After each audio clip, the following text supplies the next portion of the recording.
ilustres jurisconsultos, el doctor José Zavala y el doctor Federico Basile,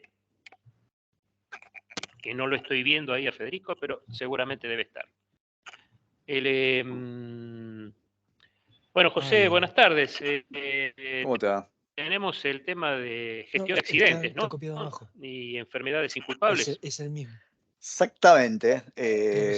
Bueno, hola a ¿Me ven a todos. mí? Sí, me ven, ¿no? Por ahí Gustavo tiene Ahí. la pantalla con alguna presentación que hace que no te esté viendo, pero yo te Pero vos estoy pero viendo. los demás me ven. Sí. No. Ok, Sí. ok. O sea, Bueno, pues yo también me estaba viendo y digo, bueno, estamos complicados entonces. está perfecto ahí. Bueno. Si querés, termino con la introducción, Federico, y te dejo la Dale. palabra, así arrancamos. Dale. Sí, bueno, hola a todos. La idea de hoy es hacer un repaso por lo que es, de la forma más práctica posible, el sistema que regula los accidentes y enfermedades inculpables en la ley de contrato de trabajo, a la luz de que siempre presentan un desafío, situaciones conflictivas que se generan por la interpretación de estas normas. Entonces, un poco la idea con Federico hoy es repasar qué es lo que estamos viendo nosotros que está ocurriendo con la aplicación de la ley en los casos concretos, con la experiencia de las distintas empresas y fijar algunas pautas que consideramos que son buenas prácticas para, digamos, llevar adelante el tratamiento de estos casos. Y al final, la idea es que vamos a hacer un repasito por lo que viene siendo la posición jurisprudencial en torno al acta 2764 y alguna idea sobre lo que se puede esperar a futuro con respecto a esto, no para que se angustien ni que descansen en nuestra opinión, pero sí como para tratar de ir teniendo un poco de perspectiva de lo que uno puede llegar a encontrar en el mediano plazo, por lo menos corto y mediano plazo, entre los jueces con respecto a la aplicación de esta acta, que es el acta que se dictó en septiembre del año pasado por la Cámara Nacional de Apelaciones del Trabajo y que después vamos a repasar un poquito para quien no la tenga presente o quiera revisarla. Bueno, Fede, te dejo para que arranques. Bueno, dale, perfecto, gracias José. Buenísimo. Gracias a Adra de vuelta con el tema, por convocarnos a nosotros, invitarnos a dar este panel, a dar esta charla. Como decía José antes, la idea es ser lo más prácticos posibles. Todo el tema del tratamiento de enfermedades inculpables y el tratamiento, digamos, a nivel legal y a nivel de la gestión del capital humano, la gestión diaria, presenta innumerable cantidad de situaciones y cuestiones que debemos resolver junto con los líderes de recursos humanos a diario. Entonces, esta cuestión, la ley no trae una respuesta o solución para todas las situaciones que se presentan, y creo que es una de las cuestiones que más consulta nos genera a nosotros en el día a día como asesores de empresas. La realidad es que la ley no, como decía antes, no cubre todas las situaciones, ni mucho menos. Son solamente 6 artículos los que definen la regulación de enfermedades inculpables, y en función de que solamente hay una precisiones legales muy acotadas, y la ley sabemos que define el piso, digamos, del encuadramiento de la definición legal. Esta no puede ser reglamentada a través de políticas internas ni a través de convenciones colectivas de trabajo. Entonces tenemos que ajustarnos a lo que dicen estos específicos 6 artículos, más principios generales del derecho laboral, contenidos en otras disposiciones de la ley de contrato de trabajo, que evidentemente son los que debemos traer a análisis en cada oportunidad que se presenta una situación problemática, que ya vamos a ver un poco en qué casos estemos afrontando estas cuestiones problemáticas, ¿no? Pero la realidad es que efectivamente estas cuestiones de controversia relativas al tratamiento de enfermedades profesionales, de enfermedades inculpables, genera siempre una casuística y una problemática legal que es muy difícil de resolver en el día a día de la gestión. Esta es una primera crítica que yo puedo hacer o elevar en el análisis de las soluciones legales frente a la problemática de la gestión. Muchas veces, todos los días escuchamos, sobre todo ahora en tiempos en que estamos cerca de elecciones, que uno de los principales temas a revisar es el tema laboral, y muchos políticos hablan de la reforma laboral y plantean que efectivamente debemos ingresar a un esquema de reforma laboral. Muchas veces, por hablar de reforma laboral, los políticos, digamos que hablan de temas que no son esenciales en el marco de una reforma laboral. Y me parece que se pierde de vista en esta iniciativa de reforma laboral las cuestiones que efectivamente necesitan una urgente revisión. Entre estas cuestiones que necesitan urgente revisión, más allá de otras tantas, pero el tema de las enfermedades culpables es una materia que efectivamente requiere urgente revisión. ¿Por qué digo esto? Porque efectivamente al empleador se le impone una carga y un costo empresarial imposible de manejar, en función de la innumerable cantidad de contingencias en las que debe asumir de su propio patrimonio y a su propio cargo y riesgo. Esta cuestión de la asistencia al trabajador durante instancias de enfermedades inculpables es definida o solucionada en otros países de la región, en el caso de legislaciones, por ejemplo, de Brasil, de Paraguay y Uruguay, hasta donde tengo memoria, por lo menos los que he tenido oportunidad de revisar, en lo que es la seguridad social. La seguridad social, el Estado es el encargado de proteger al trabajador durante las licencias por enfermedades culpables, y esta protección alcanza efectivamente a el pago de los salarios durante el tiempo de la licencia por enfermedad. Bueno, pago de salarios que en nuestro sistema está únicamente a cargo del empleador, quien debe asumir las contingencias derivadas de esta situación de enfermedad inculpable. Sería interesante plantear como parte de una reforma laboral que se precie de tal que efectivamente esta problemática de las enfermedades inculpables no quede en cabeza del empleador incrementando sus costos, sino que sea la seguridad social, el régimen de seguridad social argentino, el que se ocupe de sostener al trabajador durante sus licencias por enfermedad inculpable. Hay mucho camino por recorrer, evidentemente, pero creo que este es un tema interesante como para que sea revisado en el marco de una reforma laboral. Como decíamos antes, la idea es, detenernos solamente en las cuestiones que son efectivamente parte de la problemática diaria de la gestión, y por eso no voy a ingresar en mi análisis en lo que son conceptos jurídicos que son serían parte de otro tipo de taller o de disertación académica. Entonces no vamos a hablar de naturaleza jurídica, de lo que se paga durante la instancia de enfermedad culpable, sino a atenernos a los casos específicamente prácticos. Como cuestiones esenciales, tengamos presente siempre que estás muteado, Gus. Estás hablando, pero estás muteado. Para que tengas una consulta en el medio. Ahí ¿Hola? estás, ahí estás, ahí estás. Ahí estás. ¿Sí se escucha? Se escucha bien ahora, sí, contame. Perfecto, bueno, gracias. Disculpa, para legos, ¿no? Para sociólogos, como es el caso mío, inculpables, ¿qué estamos diciendo? Y dame un ejemplo, por favor, Federico. Bueno, perfecto. Es una buena pregunta porque efectivamente es uno de los temas que normalmente sí pasan por esa cuestión de análisis legal Creo de que qué es inculpable enfermedades, y qué todos no. sabemos lo que son enfermedades. A ver, para hacerlo muy claro, es inculpable todo lo que no está encuadrado bajo la ley de riesgo de trabajo, y eso son enfermedades profesionales, derivadas Ajá. de accidentes de trabajo o enfermedades provocadas por el trabajo. Las enfermedades culpables son las que no son culpables en función de que no intervino el empleador en la generación de esa enfermedad. O sea, la Ajá. licencia que tiene el empleado o la suspensión transitoria de su obligación de prestar tareas dada por una enfermedad, sobreviene en función de un acontecimiento externo al dominio del empleador, y Sí. también externo al dominio del empleado, porque Ujú. es inculpable para el empleador no participó de la generación de esa imposibilidad de trabajador de prestar tareas, porque si no habría caído el tema o configurado dentro de la ley de riesgo de trabajo, y tampoco el empleado participa intencionadamente en la generación de la causa que motiva la enfermedad. Ujú.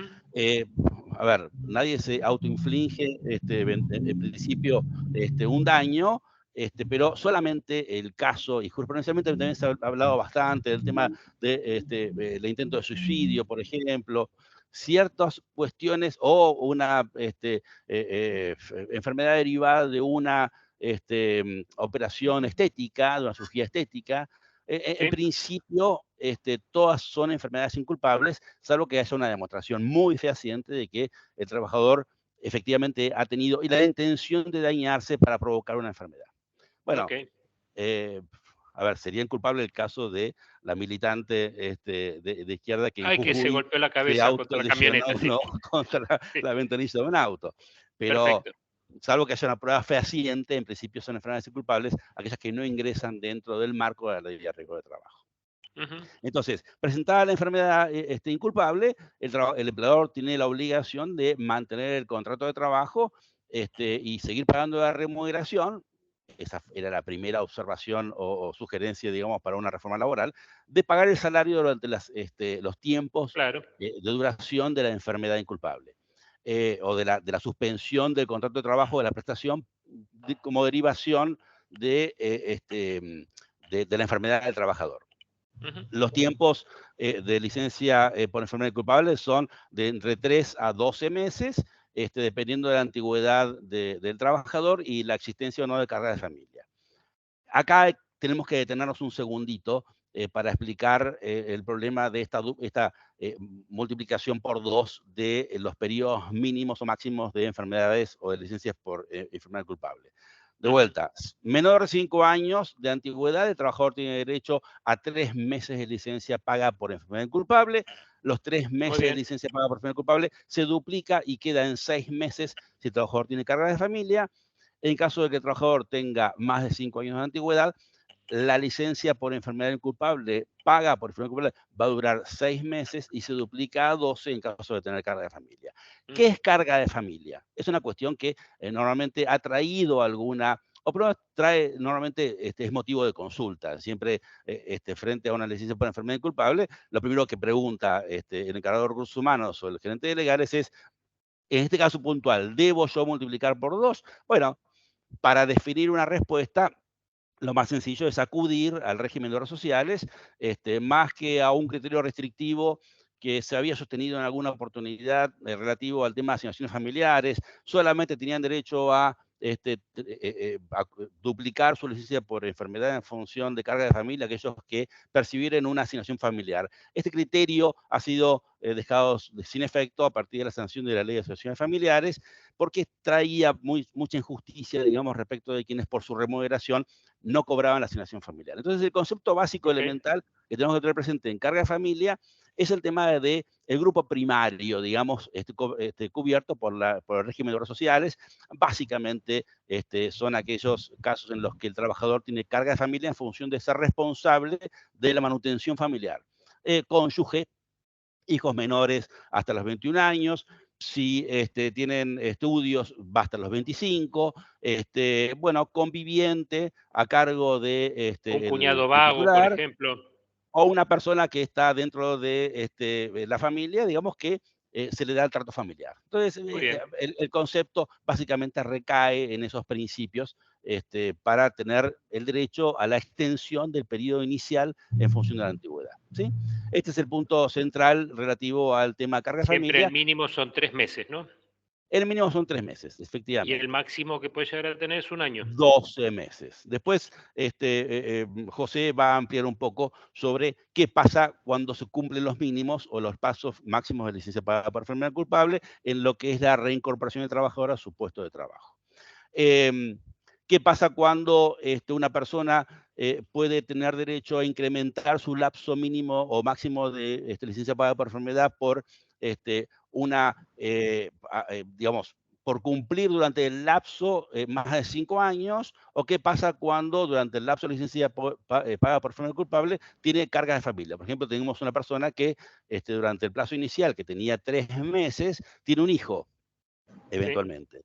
Entonces, bueno, la jurisprudencia, siempre en principio del favor de la protección, incrementa los lapsos en función de las cargas de familia o las situaciones sobrevinientes durante ese el lapso inicial de suspensión. ¿Sí? Bueno, ¿cuál es la obligación central que tiene el empleado que está denunciando una imposibilidad de trabajar en función de padecer una enfermedad? Lo primero que tiene que hacer el empleado es dar aviso de esa imposibilidad de trabajar y debe darle el aviso por algún medio de comunicación que en favor del trabajador debería ser fehaciente. ¿Por qué digo en favor del trabajador? Porque el trabajador debería acreditar que efectivamente dio el aviso. El aviso al empleador sobre la imposibilidad de ir a trabajar es la obligación fundamental y primordial que tiene el trabajador. Muy bien. Y es también lo que tiene que tener presente el empleador al tiempo de definir las consecuencias legales derivadas de la falta de aviso. Mucho se ha planteado siempre y todos deben siempre seguir o hacer un seguimiento de los certificados médicos que presenta el trabajador a los efectos de acreditar su imposibilidad. No es tan importante esto como sí es importante el tema del aviso. La falta de aviso oportuno de parte del trabajador al empleador lo que genera es la inmediata posibilidad del empleador, la facultad del empleador de sancionar al trabajador por la falta del aviso. Es lo que le genera al empleador la complejidad derivada de tener un puesto de trabajo que sin la suficiente antelación, bueno, el empleador advierte que no tiene posibilidad de contar con ese empleado durante la jornada. Lo que dice la ley de trabajo es que el trabajador debe dar aviso al empleador durante la jornada de trabajo, lo cual podría generar que en la práctica, siguiendo los términos específicamente de la ley, el trabajador informe de su imposibilidad de trabajar, y también genera el absurdo, a las 5 de la tarde cuando se tiene que retirar a las 5:15 o a las 6 de la tarde. Entonces, para el empleador ya le provocó un perjuicio por esa falta de aviso oportuno. Por eso es que muchas reglamentaciones y convenios colectivos de trabajo establece un lapso mucho más inmediato, no toda la jornada, sino las primeras 2 horas o hasta, en muchos casos, que avise antes del inicio de cada jornada. Pero esto es materia de regulación específica y acá podríamos discutir si incurre en exceso de reglamentación ilegítimo un convenio colectivo de trabajo o bien un reglamento de empresa que establezca específicamente un término de aviso diferente al que establece la ley con esa amplitud absoluta de poder ser comunicado al empleador durante la jornada de trabajo en toda su extensión. La realidad es que si vamos a principios de buena fe y a la posibilidad real del empleador de poder ejercer de manera normal y racional sus facultades de dirección, me parece correcto pensar que el empleador pueda exigir al trabajador que el aviso de la imposibilidad de concurrir a trabajar sea efectuado antes del inicio de la jornada o como mucho 2 horas después de iniciada, para tomar las previsiones correctas o adecuadas a la gestión de organización del trabajo específicamente. Bueno, volvemos. ¿Qué pasa si el empleado no da aviso de la enfermedad? Entonces le cabe Una preguntita, a lo mejor la toma José, no sé, decime, con el tema de reserva de puestos. ¿Adicciones se considera una enfermedad inculpable? Es una pregunta que nos están haciendo. Sí, sí, sí, es una enfermedad inculpable. Exactamente, de acuerdo a Ajá. fallos que existen en materia de adicciones, es el empleado que tiene una adicción, tiene una enfermedad, y debe ser tratada por la empresa en el marco de su deber de seguridad como una enfermedad, y el empleador debe disponer de los mecanismos como para que el trabajador sea efectivamente atendido, y bueno, preservar su salud o de conocimiento de sustancias de drogas o alcohol específicamente. Después está toda una discusión relativa a los exámenes médicos preprofesionales, los exámenes periódicos, la posibilidad o no de incorporar los exámenes de droga, etcétera, etcétera. Muy bien. Gracias, Federico. Sí, a tu pregunta, la respuesta concreta es sí debe tratarse una adicción como una enfermedad. Seguíamos con el tema del aviso. Si el empleado no da aviso oportuno de la enfermedad, puede tener una sanción disciplinaria, lo cual no equivale a que el empleador, si efectivamente da aviso de la enfermedad. El empleado da aviso de la enfermedad y dice al empleador, le dice al empleador dónde se encuentra o dónde estará bueno, durante la jornada de enfermedad, para que el empleador pueda ejercer válidamente su certificado médico. El solo hecho de haber dado aviso de la enfermedad es suficiente. No tiene por qué presentar un certificado médico para justificar su ausencia. Es una cuestión de una pregunta de todos los días. Una cirugía estética también sería una enfermedad inculpable. Muy bien. O las consecuencias de una cirugía estética. O las consecuencias, sí. Que sería lo que daría algo prolongado, porque la cirugía es una licencia simplemente. Exacto, sí. Exacto. Entonces, y voy muy rápido, ustedes me detienen, voy muy rápido, pero son muchos los temas que tenemos que revisar acá. Eso es más de Bielsa que de Basile, ir muy rápido. Sí. El empleado tiene que someterse al control médico que realizar el empleador respecto a la enfermedad. Puede ocurrir que el empleado no presente ningún certificado médico. Muchos reglamentos de empresa efectivamente tienen esa obligación de parte del empleado y en la práctica funciona como una obligación que a falta de cumplimiento le generaría la pérdida del salario. Legalmente no tiene esa obligación y legalmente una política empresaria que sujetara o condicionara el pago de la remuneración a la presentación de un certificado médico puede ser válidamente impugnada en sede judicial. Entonces, el empleador tiene la atribución de ejercer control médico de la enfermedad. Sí. El empleado jamás podría perder su remuneración habiendo avisado de la enfermedad por el hecho de no presentar un certificado médico. El problema que tenemos todos los días son con las enfermedades o avisos de imposibilidad de concurrir a trabajar con enfermedades que son de 1 o 2 días. No llegamos en tiempo material para generar eventualmente el control médico domiciliario o por una circunstancia u otra en la práctica es muy complicado llevarlo a cabo, porque puede suceder que el médico, el facultativo que designa la compañía para ir al domicilio del trabajador a realizar el control médico no lo encontrare en el domicilio. Muchas veces, frente a un control médico dispuesto por el empleador, va al domicilio del trabajador y no lo encuentra porque efectivamente en ese momento el trabajador pudo haber estado yendo al otro médico o pudo haber salido por algún motivo de su domicilio y porque su enfermedad tal vez no le impedía, digamos, deambular. Entonces nos quedamos frente a esta situación, entró la problemática diaria de la gestión en situaciones imposibles de resolver.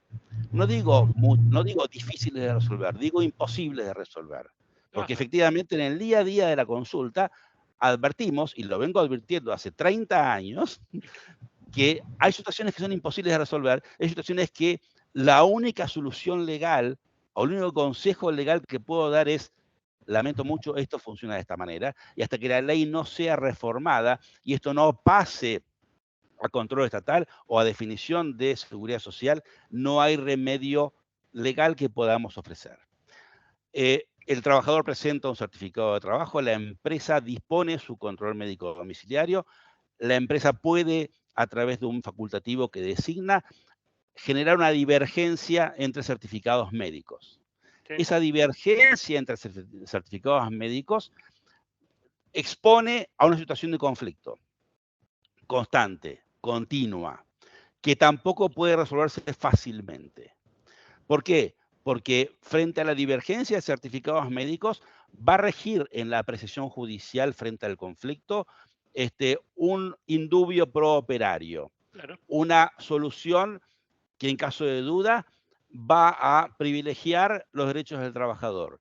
Recordemos que el principio protectorio y el indubio pro operario no solamente funciona en análisis o en las dudas que generan las leyes frente a institutos legales que pueden coexistir y frente a soluciones legales posibles entre una interpretación u otra.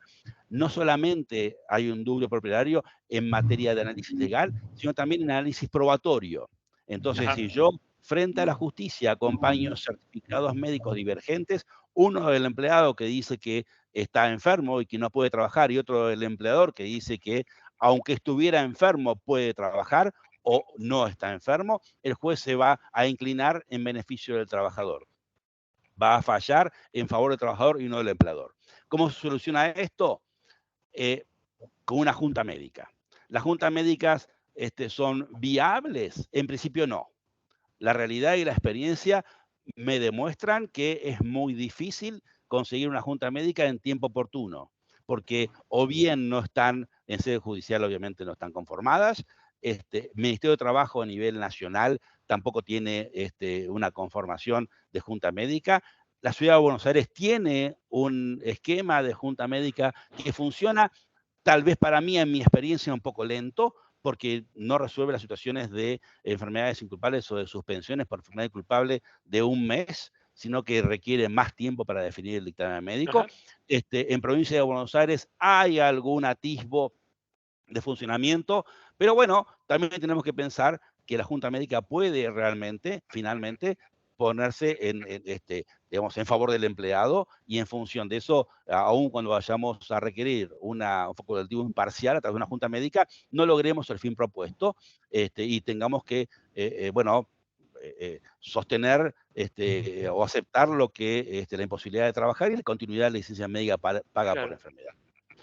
¿Qué pasa con la posibilidad de pedir otro pronunciamiento médico de un facultativo contratado por la compañía? Bueno, ha habido casos en los que, frente a un certificado médico del trabajador, una primera opinión médica contratada por la compañía y otra segunda opinión médica contratada por la compañía, la decisión o el dictamen médico final ha sido de no convalidar la enfermedad o sostener que el empleado estaba en condiciones psicofísicas para retornar a la actividad, y la justicia le ha dado valor probatorio a esos dos certificados para generar convicción sobre la posibilidad o habilitud médica del trabajador para concurrir a trabajar nuevamente. Bueno, certificados médicos siempre ha sido también otra materia de mucha discusión.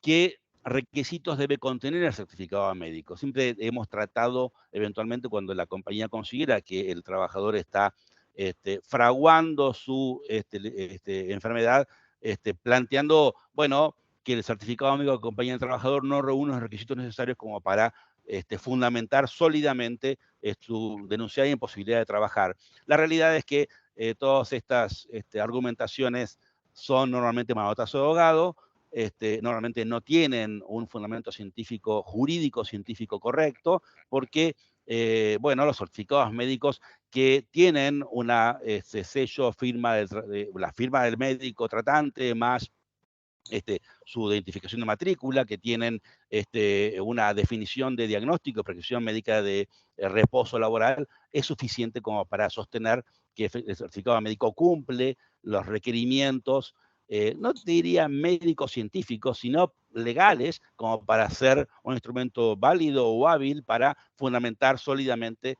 el reposo que ese certificado médico prescribe. De ahí en más, obviamente, podemos tratar de arbitrar todas las, digamos, impugnaciones legales a nuestro alcance. Los casos típicos son cuando se trata de un médico clínico o un psicólogo que pretende fundamentar una afección psiquiátrica, por ejemplo. Bueno, son planteos que se realizan a los efectos de tratar de generar una situación de conflicto que pueda llegar a generar una negociación, pero nunca un psicólogo son... con un psiquiatra, decís. Exacto, por ejemplo. Un psicólogo que no es médico, tal cual. Un psicólogo que no es médico. Hay algunos cuantos elementos que muchas veces arbitramos. Lo que quiero dejar claro en esta charla es que, en principio, esas impugnaciones llevadas a sede judicial tendrán seguramente pocas posibilidades de progresar. A ver, no quiero extenderme demasiado, hay todavía algunas cuestiones para revisar y para destacar. Pensemos un poco en qué sucede cuando, encontrándose el trabajador bajo licencia médica, bueno, ingresa, por ejemplo, o al revés, un trabajador que tiene vacaciones ingresa en enfermedad, esta vinculación con otros institutos de la ley de contrato de trabajo, cómo debe tratarse los supuestos de enfermedad frente a situaciones de vacaciones, por ejemplo, frente a situaciones de preaviso, frente a situaciones de despido. Y bueno, veamos un poco estas tres situaciones, porque son materia común en el análisis legal. Cuando el trabajador está de vacaciones y tiene una licencia o tiene una enfermedad determinada, las vacaciones se interrumpen para continuar después de la licencia. Yo no podría sostener que estando el trabajador de vacaciones no tenga derecho al cobro de los salarios por enfermedad y tampoco tenga derecho a continuar con su licencia de vacaciones anuales luego de terminada la licencia por enfermedad. Cuando hay un preaviso y durante el lapso del preaviso otorgado obviamente para que el trabajador lo goce y durante el tiempo de preaviso hay una enfermedad inculpable, entonces el preaviso debe interrumpirse también.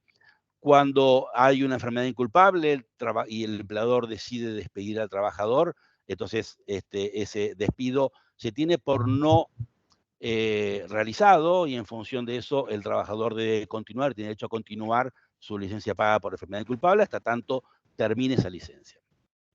En el caso del periodo de prueba, que es una materia bastante usual en la casuística o en la gestión, bueno, la licencia paga por enfermedad perdurará exclusivamente hasta el lapso del periodo de prueba. Si el empleador decide despedir al trabajador por no confirmar el contrato de trabajo y rescinde en periodo de prueba, la licencia paga por enfermedad culpable perdurará exclusivamente hasta la fecha en que terminó esa relación laboral, durante el periodo de prueba, o hasta el periodo de prueba, mejor dicho, ¿no? Básicamente es eso.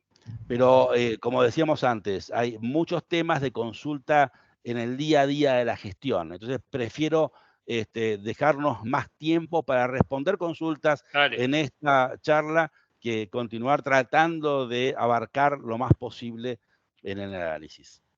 Así que si te parece bien, José, bueno, dale. Seguimos con el tema de qué pasa después de el periodo de conservación de puesto, qué pasa a partir de que el trabajador puede reingresar a trabajar. Buenísimo. Una preguntita para arrancar, José. ¿Es muy común esto? ¿La inculpable? Lo que pasa es que, mira, Gustavo, en realidad yo quiero separar las aguas. Nosotros en la charla estamos hablando de temas patológicos, ¿no? Porque no hay ninguna duda de que como ser humano el trabajador se puede enfermar y podrá estar la discusión de si la carga de pagar y de soportar en términos, digamos, económicos la asunción de esa enfermedad tiene que ser del empleador de la seguridad social, pero esa será una discusión política. El problema que vemos con Federico, o lo que estuvo charlando Federico, y yo voy a tratar de expandirme un poco en algunos otros supuestos vinculados con el tratamiento de este tema, son los temas del abuso, digamos, de la protección legal. ¿Viste? O sea, porque en realidad es tanta la incertidumbre que a veces se genera con respecto a la realidad del estado de salud de los trabajadores, producto de esta cuestión de los conflictos que existen entre la opinión de un médico y de otro médico, producto de certificados médicos que se venden por internet. Lo decimos porque ha habido casos y muchos empleadores han sido víctimas de ellos. El amigo Carlos Lelio tenía una dirección donde por supuesto, había encontrado, producto de certificados médicos dados de favor, producto de certificados médicos certificando enfermedades psiquiátricas por parte de médicos, de odontólogos o de médicos, viste, pediatras. Entonces, el problema que uno ve es que la enfermedad se ha convertido como en una variable de conflicto que supera la cuestión de la enfermedad en muchos casos y tiene que ver con el interés de ciertos trabajadores de generar un conflicto para tratar de sacar de ese conflicto un beneficio económico, ¿me entendés? O sea, usan la variable enfermedad como una cuestión destinada a tensar la relación laboral para terminar o con una situación de despido indirecto o con una situación de negociación o lo que fuera, en donde el empleador, ante la incertidumbre que le genera tener que estar por delante de 3 meses, 6 meses, 12 meses, más un periodo de conservación de empleo, más lo que vamos a ver ahora respecto a una eventual reinstalación del trabajador, dice, bueno, para eso me siento con la persona y negocio algo. Lo ¿entendés? inclina, sí, a negociar su salida arreglada. Claro, tal cual. Ujú. Lo cual es patológico, porque claramente estás usando una institución Claro, que está destinada a darle cobertura a alguien que está sufriendo una contingencia para solucionar otro tema, que es su falta de interés en continuar prestando servicio para el empleador que le obvio. da tareas. Bueno, un solo dato vinculado a lo que charló Federico, que no llegamos a hablarlo con Federico antes de ahora porque lo descubrí ayer a la noche. Igual tampoco es una cosa muy trascendente. No, hay una sentencia que me pareció interesante del 2012, en un caso que inicia, yo no la conocía, sinceramente, que inicia Sara Argentina pidiendo Sara, la de ropa. una acción declarativa ante un conflicto que tenía con con un trabajador por una enfermedad psiquiátrica, Ajá. donde el trabajador decía que no podía prestar tareas como consecuencia de esa enfermedad o las tareas normales y Sara decía, digo, Sara está publicado el nombre, por eso es Sí. un, digamos, juicio público, y Sara decía que sí, que estaba en condiciones de hacer sus tareas normales. Ante el conflicto que se genera, Sara va a la justicia y pide que se designe un perito psiquiatra para que lo De deriva. los dos lados lo que teníamos eran, digamos, Médicos de profesionales, parte, digamos, claro, médicos de atestiguando parte. uno que no podía Sí, trabajar y el sí, profesional que mandaba a la empresa que decía sí, que sí podía. sí. Perfecto. En primera instancia, el juzgado le rechaza la acción declarativa porque le Sí, dice que no es función jurisdiccional dirimir en conflictos digamos, derivados de una enfermedad inculpable, pero en Cámara, la Sala Cuarta revoca la sentencia y hace lugar a la acción declarativa. O sea, después no sé cómo terminó el caso, porque digamos, ujú, hay que ver qué es lo que dijo el perito psiquiatra o cómo siguió. Pero hace lugar a la acción declarativa y ordena la designación de un perito psiquiatra para que lo estudie, o sea, haga un análisis de la situación del trabajador, partiendo del supuesto, como bien decía Federico, que hoy no existe una junta médica como mecanismo de resolución de estos conflictos claro. previstas por la propia ley. Digamos, hay algunas jurisdicciones locales que la tienen, otras no, cada una de ellas con un procedimiento específico. Entonces, esto que existía hasta el año 1976, que fue dejado sin efecto por la reforma de la ley de contrato de trabajo de ese año, lo que dice la justicia, lo que dijo la Sala Cuarta es, le impide al empleador cumplir con el objetivo primario que es el de la conservación del contrato de trabajo, digamos, ¿no? Entonces, Ajá. para ver si está en condiciones de conservar el contrato de trabajo en las condiciones oportunamente celebradas, está bueno que la justicia intervenga y que apoye a las partes, por darle de alguna manera, designando un perito Ok, psiquiatra que sea el que dirime la diferencia entre uno y otro, muy ¿no? bien. Rápido, como para hacer un resumen. Después de la licencia paga por enfermedad, se continúa un plazo que se llama el plazo de conservación de empleo, que es un Ujú. plazo que está destinado a durar como plazo Reserva máximo. de puesto también, ¿no? Reserva Es de otra puesto, denominación. Sí. exactamente, sí. Que está destinado a durar como máximo un año, desde el momento que el trabajador se agota el periodo de licencia paga por enfermedad, o hasta, o sea, como plazo máximo, o hasta que el trabajador esté en condiciones de retomar sus tareas normales y habituales, ¿no? Ese Ujú. periodo es un periodo donde el trabajador no devenga salarios, se considera como tiempo de antigüedad y tiempo de servicio a los fines legales pertinentes, pero, ¿cómo se llama? No hay devengamiento de salarios. Es Ujú. normalmente el momento en el cual el trabajador, los que especulan, digamos, con las enfermedades como medio Sí, de generar conflictos, se curan, digamos, ¿no? perfecto. Porque dejan de cobrar. Em, Temas vinculados con, accesorios vinculados con este tema. Ese plazo de conservación de empleo no prevé la ley que necesariamente se tenga que notificar su comienzo.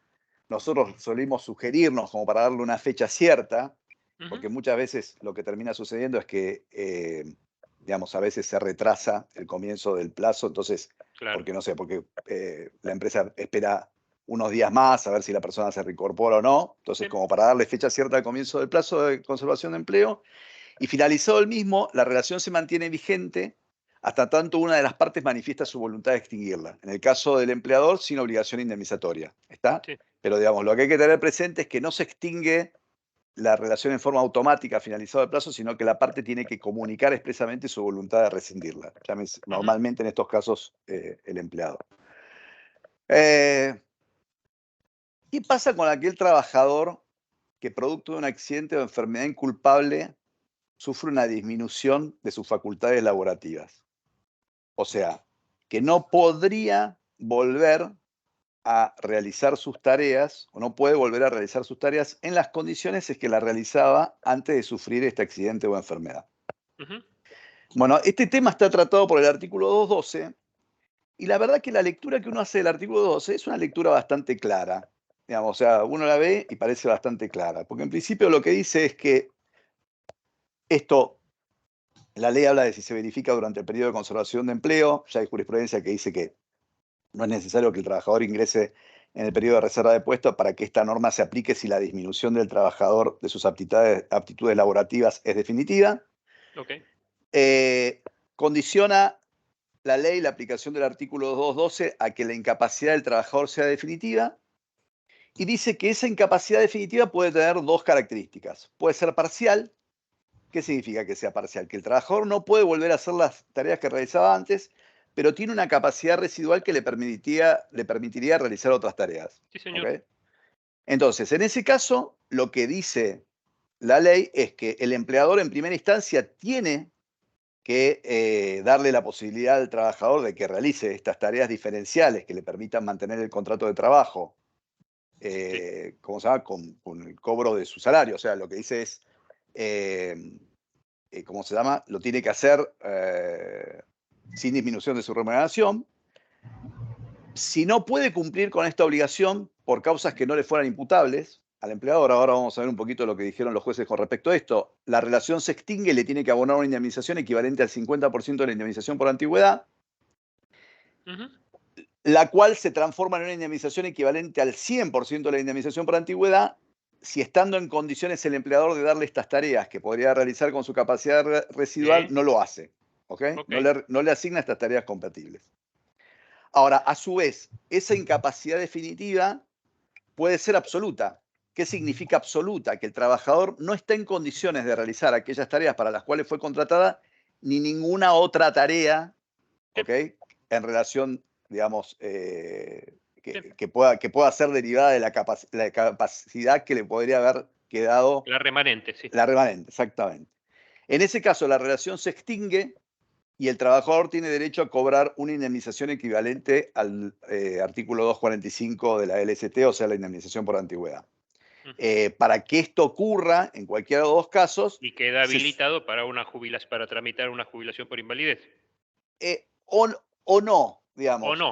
Porque, digamos, no necesariamente, si bien la jurisprudencia te dice que en los casos de la obtención de la jubilación por invalidez, eso presume el derecho de la persona o que la relación se ha extinguido como consecuencia de su incapacidad absoluta y el derecho a cobrar la indemnización del artículo 245, pero tampoco hay una norma que te diga que necesariamente eso tiene que ser así, ¿me entendés? O sea, una persona podría, con exámenes médicos, acreditar que padece una incapacidad absoluta y reclamar el cobro de esta indemnización, dando por extinguido el vínculo, aunque hasta ese momento no haya obtenido la jubilación por invalidez. Perfecto. ¿Entendés? Todo esto parece bastante claro y lineal. ¿Cuándo se complica? Cuando se empieza a interpretar jurisprudencialmente. Y donde yo lo veo donde lo veo complicado, lo charlaba el otro día con Federico cuando estábamos preparando la charla. Sí. Hay muchos a ver, hay fallos, muchos fallos, en donde los jueces interpretan que esta disminución definitiva no tiene por qué ser definitiva. ¿Me entendés? O sea, como que no condicionan la obligación del empleador de darle tareas livianas, digamos, o que pueda hacer con su incapacidad residual, a que el trabajador acredite la consolidación del daño. ¿Entendés? O la consolidación permanente del daño. Lo cual, lo que te pones en un tema de conflicto con vos mismo, porque de convertirte en una persona que le brinda asistencia económica a un trabajador por un plazo limitado y que eventualmente, si la incapacidad de ese trabajador se consolida, le paga una indemnización si no tiene tareas para darle, te terminás convirtiendo en una persona que tiene que darle tareas, o sea, que esa situación termina modificando temporalmente las condiciones bajo las cuales la persona fue contratada, ¿entendés? O sea, vos tenés gente que estaba destinada a cumplir tareas, no sé, como embalador de productos durante 8 horas y aparecen con un certificado que dice que el otro día me contaban un caso de un médico que sugirió que la persona tenía que trabajar media hora parada y media hora sentada. ¿me entendés? Ajá. Entonces, durante toda su jornada de trabajo. O sea, se dan situaciones de ese tipo. La ley de don Alfredo Palacio. La ley de don Alfredo, la ley de la silla. Pero digo, de ahí a situaciones mucho más complejas, sí. Y termina pasando que vos tenés una determinada dotación que está, viste, cumpliendo tareas que no fueron aquellas para las cuales fueron contratadas, sin que esté consolidada la situación de esas personas. O sea, más allá de lo que dice la ley. Ese es uno de los temas que se plantean. El otro tema que se plantea es, ¿qué es lo que dicen los jueces respecto al tema de tu obligación de darle tareas livianas a la persona? ¿Cuándo vos podés excusarte esa obligación? ¿Entendés? Y en general, el criterio también, como en la interpretación de los conflictos entre certificados, tiende a tener, la interpretación tiende a ser protectoria. Por ejemplo, no sé, tenés un caso acá que estoy viendo de un fallo de la Sala Quinta del 2016, en un caso Miño con Frutos, donde lo que dicen los jueces es, la obligación es la de asignarle otras tareas que pueda ejecutar sin condicionarlo en modo alguno a la existencia de vacantes o a una intensidad determinada del rendimiento económico o a un nivel de estudio requerido. Claro. Con lo cual, no te lo dicen expresamente, pero en cierta medida parece obligado. como si te estuvieran diciendo, tenés que generarle un puesto para que la persona pueda, para brindarle ocupación y que la persona pueda seguir trabajando. Como se llama, en otro caso, Gutiérrez con Colectiveros Unidos del año 2012 de la Sala 2 dice que digamos, el empleador tiene que tener cierta elasticidad en tanto la estructura de la empresa se lo permita, a fin de poder disponer de puestos de trabajo acorde a las capacidades de los empleados, incluyendo a los afectados por una limitación física o psíquica producto de un accidente o enfermedad inculpable. Claro. ¿Entendés? O sea, como te están diciendo, che, tenés que tener como una especie de cupo de puestos de trabajo destinado a que sean ocupados por aquellas personas que tienen accidentes o enfermedades inculpables. Después, con respecto a esto que hablábamos de los conflictos con el artículo 212, también otro caso donde se trató el tema, y dice, a los efectos de la reincorporación de la trabajadora al desempeño de tareas dentro de la empresa, ya sean las habituales o los acordes a su capacidad física y medida, no resulta necesaria una alta médica definitiva, sino simplemente el certificado médico acredite que la trabajadora, si bien padece una disminución, está en condiciones de realizar tareas de acuerdo a la misma. ¿Entendés? Entonces, en la medida que el empleador se opuso a eso, el despido indirecto de la trabajadora, en este caso, fue justificado y por ende el reclamo de pago de indemnizaciones. Bueno, y respecto a la incapacidad absoluta, lo que tenemos es que lo que se ha dicho, que es que no es necesario que esa incapacidad sea del 100%, pero sí en cambio debe ser indubitable la demostración en juicio de su carácter absoluta, en el sentido que el trabajador no puede continuar con las tareas que anteriormente cumplía ni en otras adecuadas a su disminución de capacidad laborativa. Tema. Yo creo que hay que analizar cada caso en particular, ¿viste? Yo creo que hay que analizar cada caso en particular y es muy importante el control médico y es muy importante, más allá de lo que dijo Federico y que comparto plenamente, que siempre se va a resolver a favor o siempre va a pesar mucho el principio protectorio y indubio properario, es munirse de todas, o sea, en primer lugar, sacar a la gente que especula con esto para tratar de sacar un beneficio propio de su lugar de comodidad, como le llamo yo, ¿viste? O sea, el control médico para mí es un factor muy importante para que eso no ocurra. Y lo segundo es munirse de toda la información necesaria que nos permita sostener, si vamos a ir a un conflicto, que la opinión que pudo haber venido del otro lado era una opinión que carecía de fundamentos científicos. Porque en algún caso, ¿cómo se llama? Esto ha sido resuelto así en algún fallo, ¿viste? Donde había una duda y donde decía que eran los jueces los que tenían que resolver esa duda y la tenían que resolver merituando las opiniones médicas que se pudieron haber vertido con relación al caso determinado por uno y otro médico, ¿viste? Entonces, yo digo, siempre la opinión del médico de empresa es una opinión importante y hay que hacer los exámenes que deban hacerse como para saber dónde uno está parado. Hago un breve repaso en 3 minutos del acta 2764. Es importante tener un buen jefe de servicio médico, Médico, ¿no? exactamente. Sí. Y después vamos a las preguntas en Importante, general. sí. Volver a insistir antes de pasar al tema del acta, insistir en el tema del control médico, de cómo debe realizarse. Muchas veces, como decíamos antes, el servicio médico va al domicilio del trabajador y no lo encuentra. Entonces, la única manera por ahí de generar oponibilidad respecto de lo dictamen de un médico o de controvertir la naturaleza incapacitante de una afección, es diciéndole al trabajador que el servicio médico va a ir tal día en determinada franja horaria. Entonces, si el trabajador no lo encuentra en ese momento, en esa franja horaria, bueno, de esa manera colocamos al trabajador en situación de incumplimiento.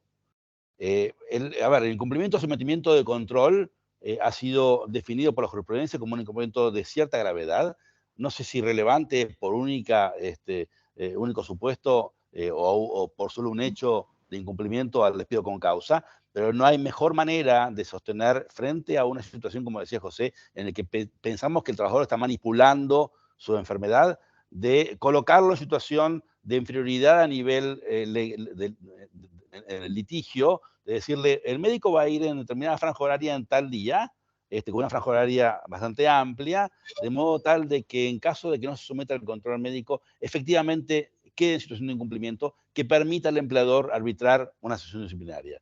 No sé si la suspensión o eventualmente el despido con causa. Pero lo cierto del caso es que una de las pocas prerrogativas que nos queda es el tema del control médico y debe ser ejercido de manera no solamente razonable, sino también inteligente. Dale, José. Bueno, gracias, Federico, muy bueno. Bueno, un poco el tema del acta.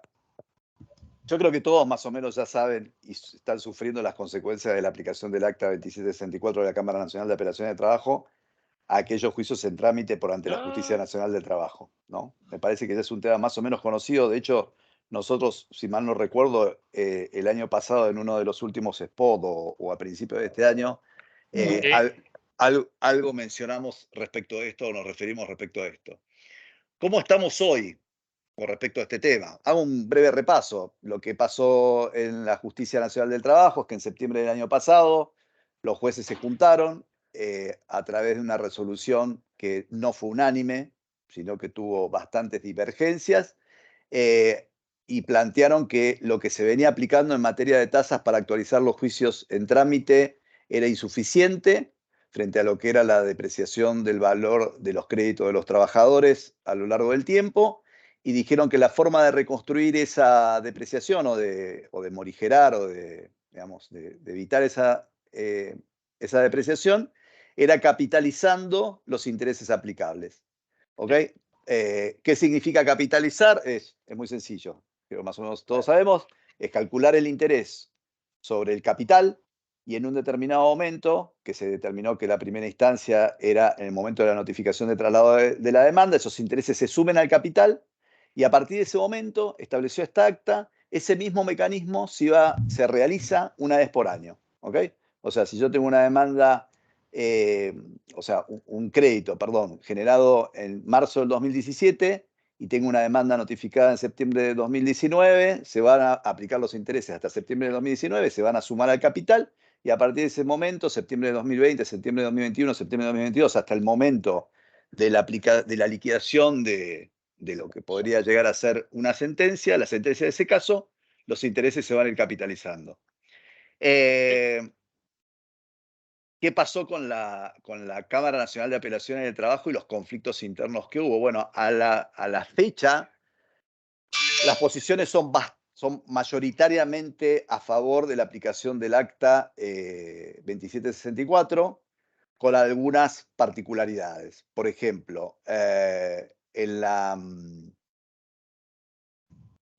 la sala primera tenemos un voto minoritario que es el de la doctora Holp, que dice no apliquen el acta, apliquen la tasa nominal anual para préstamos del Banco Nación multiplicada por 1,5 y que se capitalice por única vez, o sea, hasta la fecha de notificación de la demanda y no más allá de eso. Y que esto se aplique solamente a partir del 1 de agosto del 2015, que es cuando entró en vigencia el Código Civil y Comercial de la Nación, que es el que prevé y autoriza el anatocismo. En la sala 2, la aplicación mayoritaria está por la aplicación del acta. La sala 3 igual, acuérdense que son 10 salas la de la Cámara.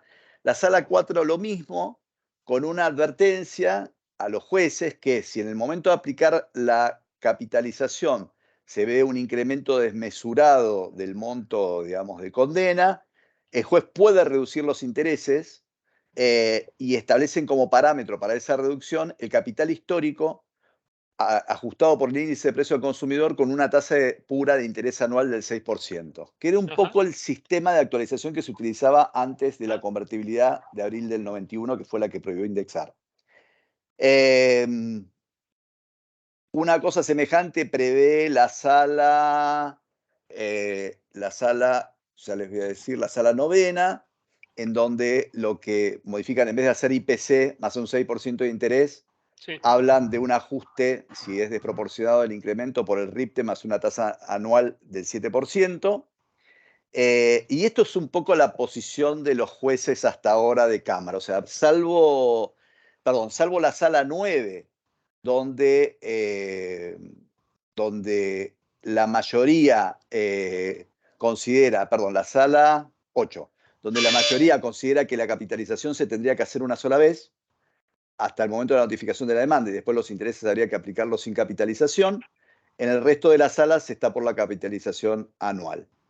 Ya hay un montón de recursos, digamos, de quejas fundamentalmente, que han ingresado en la Corte Suprema de Justicia de la Nación con respecto a este tema.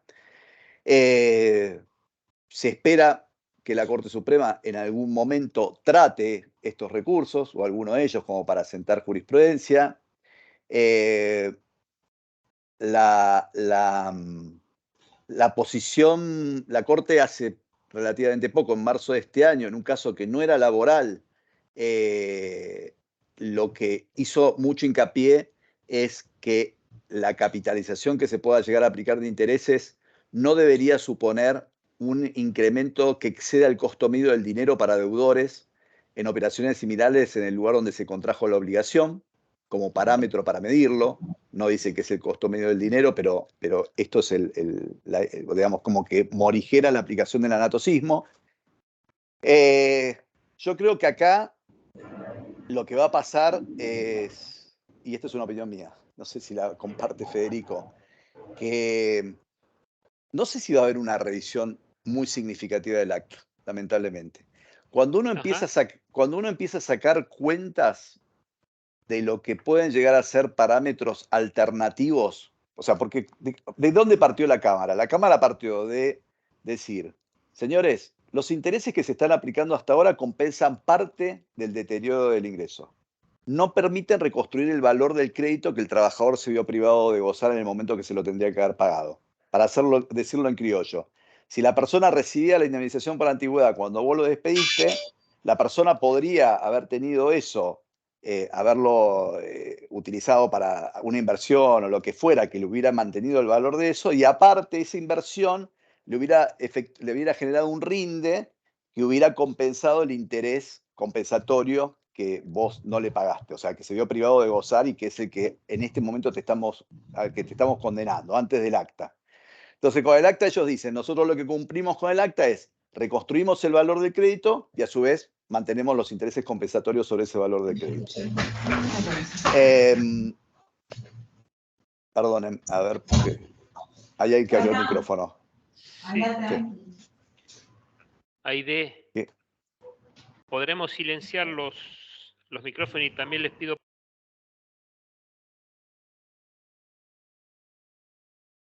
¿Ahora me escuchan? Sí, ok. Entonces, cuando uno hace cuentas de lo que pueden llegar a ser las distintas alternativas a este criterio de la Cámara, llámese RIPTE más una tasa de interés, o IPC más una tasa de interés, o incluso especula con el valor del dólar, de lo que puede haber sido el dólar oficial en el momento que se produjo el crédito del trabajador y la evolución que ha tenido el dólar a través de los meses, se da cuenta que la diferencia no es tanta. O sea, no, depende de los periodos, porque se siente más, digamos, quizás hay mayor diferencia en determinados años. Si mal no recuerdo, la vez pasada veíamos casos del 2017, 2016, 2017, pero el caso es más, que están más cercanos en el tiempo. La diferencia que se da si uno hace la comparativa entre la aplicación del acta contra la aplicación del índice de precio al consumidor con una tasa del 6% anual, por ejemplo, para dar un ejemplo, no es tan significativa. Sí, quizás hay un poco más de diferencia con el RIPTE, que es un poco más bajo, pero en general las diferencias no son significativas. Entonces, Si la Corte termina asumiendo que en realidad lo que se aplicaba antes, que el acta no alcanzaba para garantizar el mantenimiento del valor del crédito, más un interés compensatorio adecuado frente a lo que fue verse privado de tener ese crédito en ese momento, las posibilidades de que la revisen van a disminuyen. O sea, hay que esperar, digamos, pero las cuentas que uno hace como alternativa te generan la duda de si en realidad, por supuesto que lo que termina pasando es que esto generó un sacudón enorme, porque nosotros veníamos de un sistema de tasas que con distintos matices venía aplicándose pacíficamente desde marzo de 1991, o sea, estamos hablando de una cantidad de años muy significativa, y ahora de repente nos encontramos con que eso cambia de un día para el otro, incluso para los juicios en trámite, generando, yo qué sé, valores que han cuadruplicado lo que originariamente uno tenía presupuestado.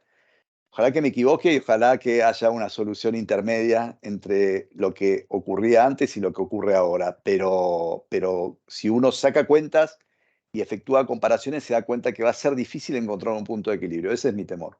Bueno, de mi parte nada más. Sí, el punto de equilibrio creo que pasa también por el tema de la previsibilidad jurídica, ¿no? Claro. Obviamente que el esquema del acta anterior, la 2658, tenía un lado positivo y un lado negativo. El lado positivo es que teníamos una precisión nosotros de cuánto y las compañías, nuestros clientes, iban a pagar por una condena judicial. El lado negativo que era efectivamente reducía de manera significativa esa potencialidad del crédito, ¿no? Y el valor adquisitivo de esa obligación incumplida, si querés. Entonces, estuvimos muy cómodos durante mucho tiempo con un acta, o varias actas que Sí. definían con precisión cuál era el interés aplicable, pero por otro lado también éramos responsables de haber sostenido un acta que no le otorgaba al trabajador una respuesta efectiva frente a la pérdida de valor adquisitivo del salario. Entonces, evidentemente, creo que estoy de acuerdo con tu reflexión en el sentido de que no vamos a estar fuera del acta 264. Creo que es el mecanismo de capitalización, digamos, que establece el acta, va a ser el que se va a seguir manteniendo. Lo que pasa es que pretendemos de la Corte y de la Cámara en sí una definición uniforme, de modo tal de que si bien esto es criterio judicial y nadie está obligado a sostener el mismo criterio o uniformar el criterio, lo cierto es que un principio elemental de seguridad jurídica y de previsibilidad jurídica y económica generan cierta carga y obligación de parte de la Corte, ya que la Cámara no se pone de acuerdo en las integrantes de la sala, son muchos integrantes, como decía José, son 10 salas integradas por 3 jueces cada una, entonces para poner de acuerdo 30 personas es complicado. Entonces la Corte Sí, debería, a través me de una hablaban directiva... de Entre Ríos, Federico, con una tasa distinta también. Sí, por lo pronto tenemos en otras provincias una definición como tuvimos en la Cámara Nacional de Prelación del Trabajo. La provincia de Buenos Aires está empezando tibiamente a establecer su mecanismo de liquidación Ajá. por fuera de los mecanismos usuales, estableciendo criterios de RIPTE, estableciendo criterios de 6% sobre IPC. Pero bueno, lo esencial es tener cierta previsibilidad. Pero sí, estoy de acuerdo con vos, José, en el sentido de que no vamos a volver o vamos a seguir en el anatocismo de forma tal de posibilitar el balance, ¿no? El equilibrio para no generar una pérdida por adquisitivo, sobre todo cuando tenemos 120% de inflación prevista para este año. Claro. Bueno, El tema no es sé que si por un quedó algo.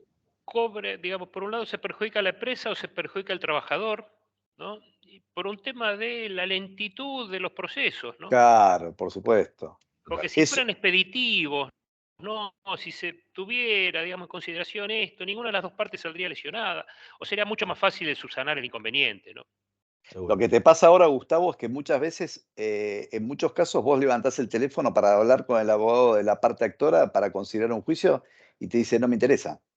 Porque, Claro. digamos, porque lo que hasta este Corre el momento taxi. era algo a pérdida, en este momento se convirtió en la mejor Claro, corre el inversión que taxi. una persona puede Sí. llegar a tener. Entonces, vas de un, viste, es el péndulo argentino, ¿viste? Ujú. Porque por otra parte, lo que yo digo es, a ver, no sé, hablo de una sana política de recursos humanos. Uno no tiene un juicio porque quiere, digamos, ¿viste? No. Lo tiene por un montón de situaciones que en muchos Sí. casos exceden la propia voluntad. Entonces, que a vos te agarren un remanente de juicios en los cuales vos ingresaste con una previsión determinada y con una proyección de lo que eso podía llegar a suponer X, y que de repente de un día para el otro te digan, no, lo que vos pensás que ibas a tener que pagar 4, ahora vas a tener que pagar 16, te digo que para los que hacemos litigios es una cosa muy complicada poder explicarle a los empleadores esta situación, ¿viste? Y por otro lado, el consejo de siempre, ¿no?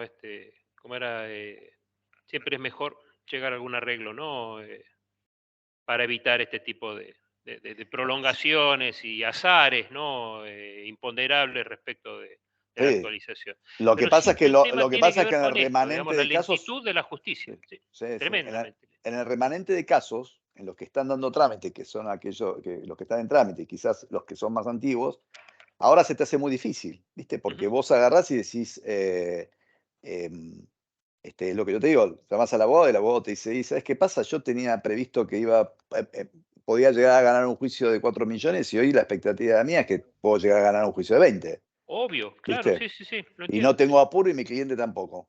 Sí. ¿Qué me ofreces? ¿Viste? Sí. Bueno, muy bien. Agradecidísimos, y muchas veces sucede que Federico, con José, semejante como nivel de... siempre. Sí, Federico. ¿Decías algo, Federico? No, digo, con semejante nivel de aspiración económica, de inversión, los reclamos son muy voluminosos, entonces en función de eso es un excelente negocio esperar la sentencia, que sabes que efectivamente es una inversión a largo plazo, pero muchas veces muy segura. Bueno, muy bien. Muchísimas gracias entonces, Federico, José. José, Federico, ha sido un excelente spot, muy bien desarrollados los temas. Ya quedamos con 2 participantes que estuvieron pidiendo los nombres de los fallos. Ya les pasé por correo, perdón, por WhatsApp, le pasé a ambos los correos de las participantes que estaban interesadas en los nombres de los fallos. Dale, Así buenísimo. que nos vemos dentro de 2 semanas entonces. Nos vemos dentro de 2 semanas. Muy bien, muchas Muchas gracias. Una cosa antes que cierres. Hay una pregunta de alguien de si podemos hacer un ejercicio matemático simple.